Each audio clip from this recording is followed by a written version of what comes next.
Mayong buntag, Lipat Apartment Serye, Part 4. Bisaya version gapon ta karon kay sumpay naman itong last na video nga akong gi-upload.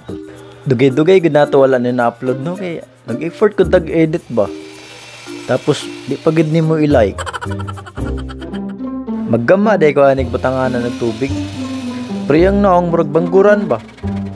Bangguran ba o kaguran? Maglibog man sabtani oy.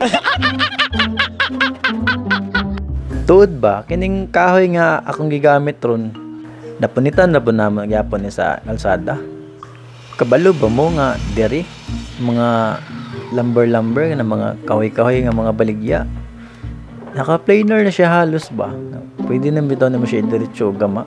Dili paras na sa Pilipinas nga liniran pa. Diri kay halos ka ng mga baligya nila kay mga naka-planer na ba. May nakatsada. Uh-oh.